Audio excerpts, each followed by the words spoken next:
bagaimana orang sedunia bisa dibohongin tentang COVID itu.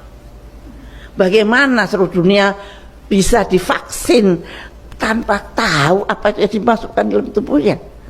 Dan sekarang penelitian-penelitian menunjukkan betapa ngerinya akibat dari booster yang mereka berikan. Baru hari Kamis kemarin Pfizer dengan Moderna mengajukan izin pada FDA untuk membuat vaksin lagi Omicron yang ada XBB-nya, XBB apa. Artinya mereka akan membuat penyakit lagi. Nah, seperti itu. Kalau kita terus seperti ini, kapan kita mau selamat? Bapak-bapak, kita harus berhenti untuk bersangka baik tata cara di negara ini. Kita harus mencari jalan dengan cerdas, mencari jalan keluar dengan cerdas. Kalau menurut saya, ya harus ada revolusi konstitusi tanpa ampun. Nggak bisa lagi dengan 2002.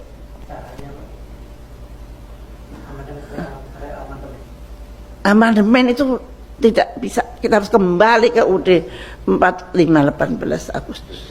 Itu yang perlu dipikirkan. Yang itu yang harus kita janganlah kita nanti BPJS kita betulkan, nggak akan bisa betul. Lahirnya sudah tidak betul. Dan itu proksi. BPJS itu bukan untuk kesehatan rakyat, tapi untuk mengumpulkan dana dari rakyat kecil yang akhirnya dibawa oleh pemodal. Bapak-bapak kan nggak tahu kalau uang BPJS yang masuk ke bank itu di Bapak OJK. Dan dari Bapak OJK orang-orang tertentu pinjam, apa dikembalikan apa tidak tahu. Nah, bayangkan saja, saya itu betul-betul untung saya berjuang bukan karena saya supaya dikenal atau apa, enggak, saya berjuang karena Allah. Karena saya menjadi Menteri Kesehatan juga karena Allah. Saya bukan orang partai, bukan orang apa-apa, tiba-tiba disuruh jadi menteri dalam 2 jam. Nah, saya menolak berkali-kali tapi dipaksa oleh Pak SBY yang selama ini tidak pernah saya kenal. Nah, saya menganggap itu dari Tuhan. Maka saya tidak pernah berani keluar dari koridor yang Tuhan atur. Nah, itu bayangkan saja, saya ini melawan WHO.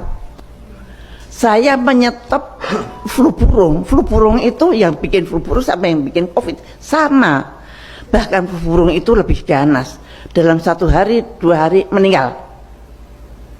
Dan kemudian saya tahu bahwa WHO bohong. Saya membuktikannya dengan riset sendiri. Profesor-profesor saya kumpulkan, buktikan bahwa ini. Mereka mengatakan human to human transmission. Saya mengatakan tidak. Ini buktinya virus saya tidak mempunyai reseptor human to human. Mereka mundur. Mereka mengatakan bahwa orang itu mati karena ketularan ayam yang mati. Saya membuktikan ayam yang mati dan orang yang mati tidak ada hubungannya. Virus yang ada di ayam tidak akan mengganggu orang. Mereka mundur. Maka kalau bapak-bapak lihat grafiknya flu burung itu begini tuh, tidak begini kayak COVID. Begitu hilang. Mereka saya kalahkan dengan politik transparansi. Begitu hebatnya keberhasilan itu di luar. Dan saya tahu bahwa ada sesuatu yang berbahaya di negeri saya, yaitu Namru. Namru saya tutup, Pak. Dan saya baru tahu kira-kira 5 bulan yang lalu bahwa saya satu-satunya orang di dunia yang berani nutup laboratorium biologi Amerika di negaranya. Mestinya pemerintah belajar ketika ada. Tapi ternyata saya malah masuk penjara. Padahal saya tidak menyerang pemerintah loh. Saya menyerang penjajah. Tapi saya di penjara. Dengan tentu saja dengan caranya, dengan fitnah, dengan apa.